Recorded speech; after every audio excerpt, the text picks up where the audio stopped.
नमस्ते। Social media पर ना आजकल एक खबर बहुत तेजी से फैल रही है कि हरियाणा में गुटखा बेचने पर अब 10,000 रुपए का भारी भरकम जुर्माना लगेगा। पर क्या इस दावे में कोई सच्चाई है? तो चलिए पता लगाते हैं कि इस अफवाह में कितनी हकीकत है। और यही वो सवाल है जो सबके मन में है, खासकर छोटे दुकानदारों के लिए तो ये बहुत बड़ी चिंता की बात है। क्या सरकार ने वाकई इतना बड़ा जुर्माना लगा दिया है? आइए देखते हैं सच्चाई क्या है। तो सबसे पहले चलिए इसी बात को समझते हैं कि ये अफवाह है क्या और ये इतनी तेजी से फैली कैसे। यही वो दावा है जिसने अटेली मंडी जैसे कई इलाकों में दुकानदारों को परेशान कर रखा है। तो बात सीधी सी है, दावा ये किया जा रहा है कि अगर कोई गुटखा बेचते हुए पकड़ा गया तो उस पर सीधा 10,000 रुपए का जुर्माना लगेगा। और बस इसी नंबर ने, इसी 10,000 के फिगर ने चारों तरफ खलबली मचा रखी है। अच्छा, तो अब जरा फैक्ट्स पर आते हैं। हाँ देखिए, इस पूरी कहानी में एक हिस्सा सच भी है। हरियाणा में सरकार ने एक बैन तो लगाया है, लेकिन सवाल ये उठता है कि ये बैन आखिर है किस चीज पर।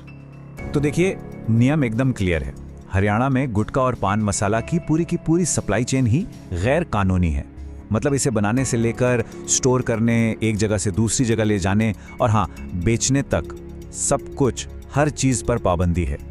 एक और जरूरी बात ये जानना भी जरूरी है कि ये जो बैन है ये सिर्फ गुटखा और पान मसाला पर है। सिगरेट, बीड़ी या खैनी पर यह खास ऑर्डर लागू नहीं होता। लेकिन हाँ, एक बात और है जो हमेशा याद रखनी चाहिए। किसी भी स्कूल के 100 गज के दायरे में किसी भी तरह का तंबाकू बेचना एक अलग कानून के तहत पहले से ही एक अपराध है। तो अब आते हैं मुद्दे की बात पर, सबसे बड़े सवाल पर, जुर्माने की रकम। क्या ये सच में 10,000 रुपए हैं? हाँ, यही वो नंबर है 10,000 रुपए जो हर जगह सोशल मीडिया पर घूम रहा है। तो इसका सीधा जवाब है नहीं। ये आंकड़ा, ये 10,000 वाली बात पूरी तरह से एक अफवाह है। सरकार के किसी भी ऑफिशियल नोटिफिकेशन में, किसी भी आदेश में 10,000 रुपए के फिक्स्ड जुर्माने का कोई जिक्र नहीं है। तो देखिए, अफवाह और हकीकत में जमीन आसमान का फर्क है। एक तरफ अफवाह है कि फिक्स्ड 10,000 का जुर्माना लगेगा, लेकिन सच ये है कि जुर्माना फिक्स्ड है ही नहीं। ये पूरी तरह से कार्रवाई करने वाले अधिकारी पर निर्भर करता है।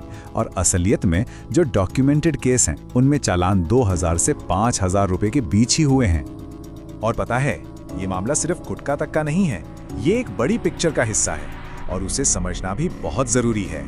तो हो ये रहा है कि गुटखे के साथ साथ सरकार सिंगल यूज प्लास्टिक जैसे चम्मच, गिलास, प्लेट्स और 120 माइक्रोन से पतले पॉलिथीन बैग्स, इन पर भी एक्शन ले रही है।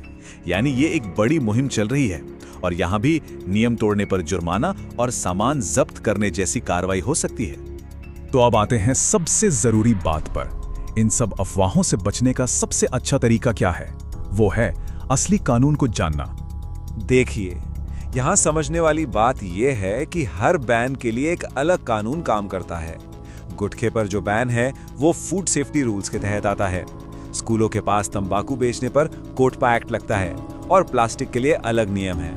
और इसीलिए जुर्माने की कोई एक फिक्स रकम नहीं है। ये पावर लोकल अथॉरिटीज जैसे कि डिस्ट्रिक्ट एडमिनिस्ट्रेशन या नगर परिषद के पास होती है कि वो सिचुएशन के हिसाब से जुर्माना तय करें। तो कुल मिलाकर बात ये है, हरियाणा में गुटखा बैन है और उस पे जुर्माना भी लगता है, लेकिन 10,000 रुपए का फिक्स्ड फाइन एक कोरी अफवाह है। याद रखिए, नियम हमेशा ऑफिशियल नोटिफिकेशन से बनते और लागू होते हैं, सोशल मीडिया की वायरल पोस्ट से नहीं। तो अगली बार कुछ भी शेयर करने से पहले फैक्ट जरूर चेक करें। अफवाहें नहीं, सही जानकारी फैलाएं।